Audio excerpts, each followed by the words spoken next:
Hi, I'm Terry Kolath. I'm here today with Bob Jakubiak of Lucina, and we're talking about some of the wonderful classes he teaches in the Academy that have to do with Apple devices. Thanks for joining me, Bob. Thank you for having me, Terry. Well, you take us to another level with the iPad classes. Penny Modridge gets us started with iPads and goes through all the kind of basics, and then you start with iPad 3. Tell us a little bit about that. How is that different? And this is a little advanced in that what I try and do is interject a little useful information.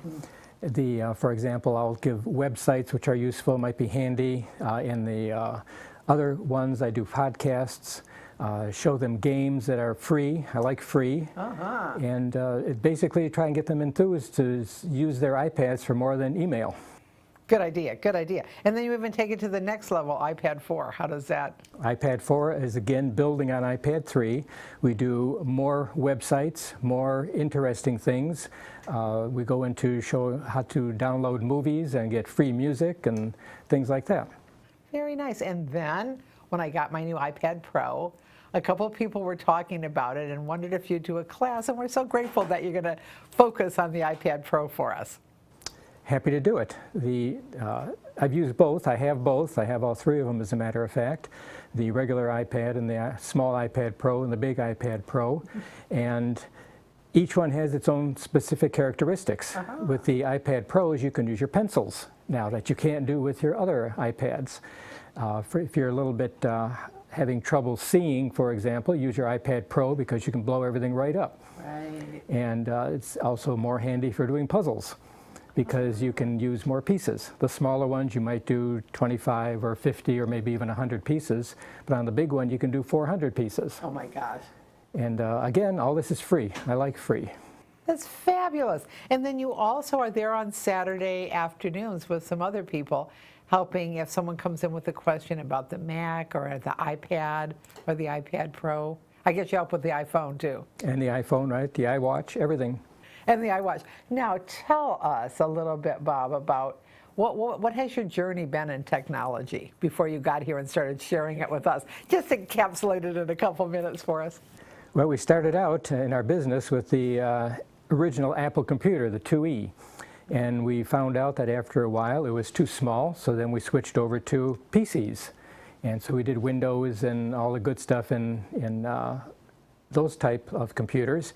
And then when we retired, we stayed on with the PCs. But then we decided that we're going to be doing some traveling, so we wanted to get more into the more portable things. So we switched back to Apple. And we've been using Apple ever since. Is it hard to switch back and forth? I want to say no, but it was a little confusing after a while. It's challenging, but it's doable. Yes, it's definitely doable.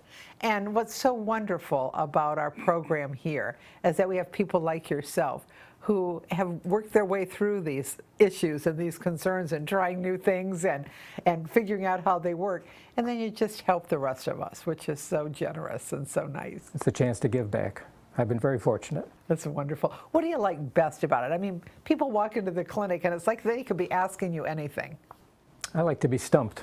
I guess you do if you're so brave at trying all the new technology. It doesn't upset you. No, not at all. And then the best thing that was ever invented for things that we do is Google, because we can Google a problem. It's fabulous, isn't it? And the second best thing is I have a line to Apple in the Apple Care Center, and I can get help almost instantaneously for a problem if I can't find it on the web. So you're not stumped for long when people walk into the clinic? No, not for long. And then we'll all collaborate too. So we share information. Oh, that's so nice. Because each, for example, each iPhone which comes out, you have to reboot it in a different way. It's not specific to, so it doesn't work on all of them. And that gets to be confusing after a while. You know, ask a person, do they have an iPhone 7 or an 8 or a Plus or a big 12, I'm sorry, the 10, and each one works slightly different. So you clearly see the challenge in teaching one-on-one or in a group format. Have you taught before you came to Yes, show? I did. Did you? Yes, I taught at several colleges, universities, just on a part-time basis. That was the last field that I entered. I worked as a for the government, Food and Drug Administration. Then I went into industry for the old Armor Industrial Chemical and corn products. And then we started our own business at a laboratory.